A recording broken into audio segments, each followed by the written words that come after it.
Okay, this video is part one of your project one. Okay, project one is a menu driven project. So, as the description here shows, it is going to essentially use two parallel arrays to load videos and year from a text file. Okay, so I have a text file here. Let me show you the text file. Let's get a duplicate session going here and log in. Okay, and change over to my folder. And I'm going to show you also how to copy these files so you can take these and use them as a starting point. So, okay. All right, so here is my text file.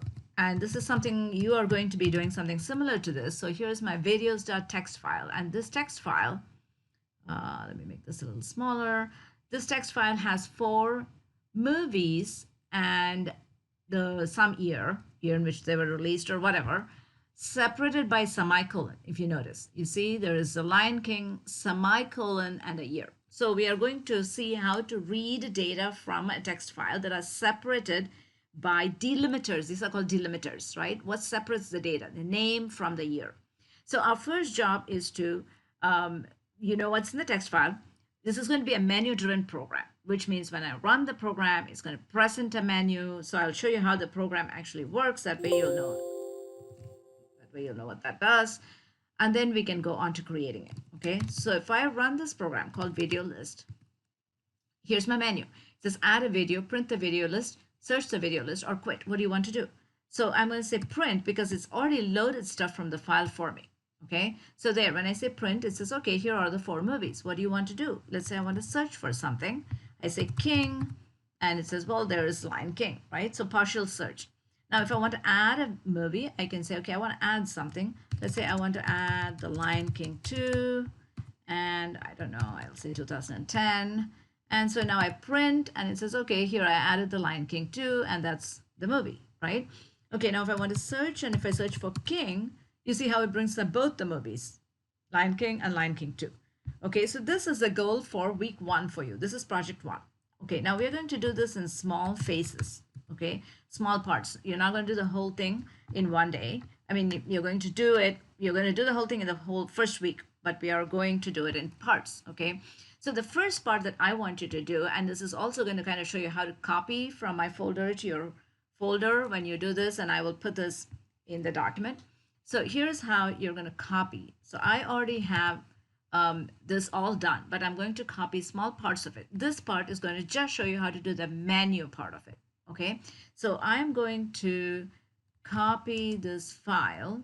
Now, when you are doing it, you would do it with the path. I'm going to show you, you put in the tilde with my name followed by CS162 slash LOHS, which is the path where this is, slash arrays slash, and I'm going to copy this whole program, and then I'm going to just cut away parts of it. Okay, I'm going to copy this to video menu. So this is the menu part of it. So see, that's how you copy something from to. So it's going from my folder. This whole thing is my folder that I have here. And so there, if I copy, I have video menu.cpp. So let's edit video menu.cpp. And all I'm going to show you how to do is just keep the menu part of it. So you must know how to do incremental programming, meaning you're going to write your program in small parts, not write the whole thing and then troubleshoot it and then it won't work. Okay. Okay. So all I want you to do for the first part is the menu. Okay. What part is the menu? So let's start from the top. We need our header file. So we'll keep all that. You need your constant for the char array. Okay. I don't need to open file at this point. I'm going to get rid of that. Okay, display menu. This is the first part. I want you to write a function called display menu, just like it does. It is a void function. It doesn't take any parameters, as you can see. That'll just display the menu. Okay, the next thing is read option. Once the menu is displayed, you must read something from the user. That's what this function does. Okay, we don't need this. We don't need this. We don't need this for right now. I'm not going to do any of those things. And I'm going to write main. Okay, so I'm going to get rid of all my functions except for except for the ones that we said we wanted. Okay, so here is how you can delete multiple lines. If you do the number space 10dd will delete 10 lines. Okay, so that's what I did there. Can I delete 5 more lines? I can delete 5dd, will delete 5 lines. 5dd, okay, so that's good. How about 3dd? I don't want to delete what I don't want to delete. Okay, so I want to do display menu. Here's my display menu, and all of your functions must have comments like mine does. Display menu, that's the name of the function, outputs the menu to the user, takes no parameters, returns nothing. So if you see, it's a bunch of cout statements.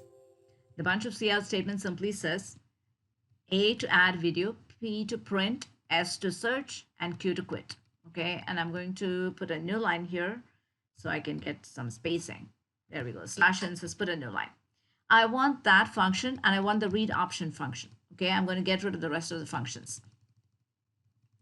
So starting from add video, I'm not going to do that right now. So you say 10dd, we'll get rid of 10 lines. I don't want print video. I don't want any of these right now. We're going to add these later. So your first day's job is just to have the menu working. Okay, so the menu. All I have is 2 functions, display and read. Now let's go to main and check it out. Call only those 2 functions. That's all we need. So in main, I don't need my char array. For right now, I don't need any of that stuff. I don't need my int array. Those are the 2 parallel arrays that I'm using to essentially read my names and the year into it. Okay, this is 2 parallel arrays because that's what we've learned is arrays. And parallel arrays are just 2 arrays that you keep track of. I will show you a pictorial representation of that in a minute. We don't need a file stream variable. We don't need any of this stuff. I'm going to get rid of all this code. We need option. Okay, let's start with this. We need this. Okay, my option line got deleted. So here we go. Okay, char option int count equals 0. I don't think we need that either for the menu to work. Let's get rid of that line. Oops. Okay, this is all we need. Char option do a do while loop. Okay, a do while loop keeps repeating until we say Q to quit. That's what a do while loop does. Display menu will call my display menu function. All it does is a bunch of cout statements. Remember, we talked about that. That's all you need. Then option equals read option. Read option will call the read option function, which is down here. And all it does is it declares a local variable called option, outputs please pick an option to the user, reads option, and returns it. Ignores the new line, of course, and returns option. When option comes back, it goes into this line, into this option variable that I have declared up here. Okay, then I use a switch. Remember the switch, which is like an if. It takes the option, converts it to lowercase. That's what that does. And I have a bunch of case statements, which says if it is A, do something. If it is P, do something. And since I don't have these functions, I'm going to comment these out right now. Okay, I don't have them. It's not going to do anything, but that's all right.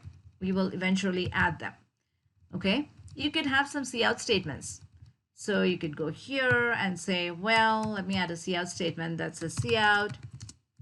Eventually, I will add. So you know it's actually working. Okay, I will add, and I will print, and things like that. So this is how you should test your code. Incremental programming. I don't want you to type the whole thing and then test and see if it's working. If it's not working, and it may not work, and then we run into lots of trouble. Okay. Okay. So that's not what I wanted to do. Make this one smaller. Okay. So your menu is written. Your read option is done. Now let's see how this works. Let's right quit. And here's how you compile your code. G++ -o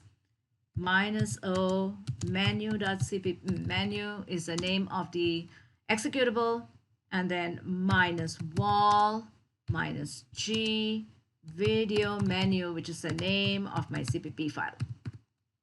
Okay, no errors. If there are errors, it will give you a whole bunch of errors that you have to go through and fix. Okay, so then // to run it. Menu, there you go. It brings up a menu. You say add A, it says I will add. If I say P, it's not going to say anything. If I say S, it's not going to say anything. If I say Q, it's going to quit. So this is your first part. I just want you to do this, which is part 1 for day 1.